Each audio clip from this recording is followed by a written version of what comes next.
School പ്രധാനാധ്യാപകനായി വിരമിച്ച ശേഷം പച്ചക്കറി കൃഷിയിലേക്ക് ഇറങ്ങിത്തിരിച്ചിരിക്കുകയാണ് പയ്യന്നൂർ കോറത്തെ പി.വി. വിജയൻ മാസ്റ്റർ. മാഷി ഇതിൽ നിന്ന് കിട്ടുന്ന വരുമാനം പോലും ജീവകാരുണ്യ പ്രവർത്തനത്തിനായി ഉപയോഗിക്കുകയാണ്. കൂടുതൽ വിശേഷങ്ങൾ നമുക്ക് കണ്ടറിയാം.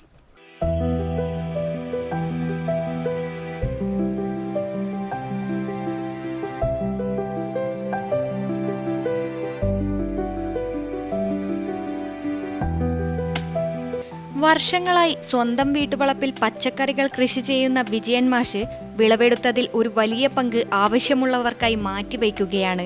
ചെറുവിത്തുകളുമായി മണ്ണിലിറങ്ങിയ പ്രതീക്ഷകൾ ഇന്ന് പച്ചപ്പാർന്ന തണ്ടുകളായി ഉയർന്നു നിൽക്കുന്നു.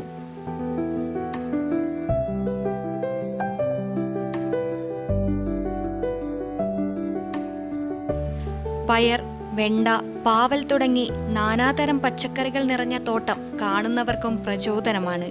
വിഷരഹിതമായ പച്ചക്കറികൾ സ്വന്തമായി വളർത്തണമെന്ന ആഗ്രഹമാണ് ആദ്യം വിജയൻ മാഷിനെ കൃഷിയിലേക്ക് നയിച്ചത്. എന്നാൽ പിന്നീടത് സമൂഹത്തിന് ഉപകാരപ്പെടുന്ന ഒരു പ്രവൃത്തിയായും വളർന്നു.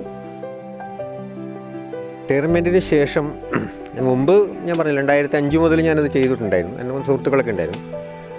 ഇരുട്ടിയിലൊക്കെ ഉള്ള ആൾക്കാരൊക്കെ വന്ന് ഇവിടെ താമസിച്ച് ചെയ്യുമായിരുന്നു. അന്നേരം എനിക്ക് സ്കൂളിലുണ്ടാകുമ്പോൾ എനിക്ക് അത്ര ചെയ്യാൻ പറ്റില്ല. എൻ്റെ ജോലി വേറെയാണ്. റിട്ടയർമെൻറ്റിന് ശേഷം ഒന്നാമത് വളരെ എനിക്ക് ഇഷ്ടമുള്ളൊരു ഇതാണ് നല്ല ഭക്ഷണം ഉണ്ടാക്കുക. ഒരുപാട് ആൾക്കാർ ഞാനിപ്പോൾ കഴിഞ്ഞ പ്രാവശ്യം 5-8 കിൻഡൽ പയർ, ഒരു 8 കിൻഡൽ പയർ എന്ന് പറഞ്ഞാൽ 800 പേര് എൻ്റെ ഭക്ഷണം കഴിച്ചു വന്നത്. 800-ൽ അതിൽ കൂടുതൽ ആൾക്കാർ എൻ്റെ ഭക്ഷണം കഴിച്ചു വന്നത്. പച്ചക്കറി കൃഷിയിൽ മാത്രമല്ല 30 വർഷമായി കുട്ടികളെ നീന്തൽ പഠിപ്പിക്കുകയും ചെയ്യുന്നുണ്ട് വിജയൻ മാഷ്. മികച്ച സ്കൗട്ട്സ് അധ്യാപകനായിരുന്നു. കൗതുക വസ്തുക്കളുടെ നിർമ്മാണവുമുണ്ട്. ഒപ്പം സാമൂഹിക പ്രവർത്തനവും. ഇതിനെല്ലാം ഉപരി മികച്ച ഒരു ജീവകാരുണ്യ പ്രവർത്തകനും കൂടിയാണ് വിജയൻ മാഷ്. കൃഷി എന്നത് സ്വന്തം ആവശ്യത്തിന് മാത്രമല്ല മറ്റുള്ളവർക്കും ഉപകാരപ്പെടണമെന്ന വിശ്വാസമാണ് വിജയൻ മാഷിനെ മുന്നോട്ട് നയിക്കുന്നത്. മണ്ണിനോടുള്ള ആത്മബന്ധവും മനുഷ്യരോടുള്ള കരുതലും ചേർന്ന വിജയൻ മാഷിന്റെ ഈ പച്ചക്കറി കൃഷി ഗ്രാമത്തിൽ മാതൃകയായി മാറിക്കൊണ്ടിരിക്കുകയാണ്.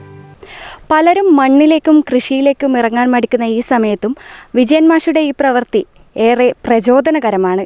ക്യാമറമാൻ പവിത്രൻ കണ്ടോത്തിനൊപ്പം അഞ്ജലി ലക്ഷ്മണൻ, നെറ്റ്വർക്ക് ന്യൂസ്.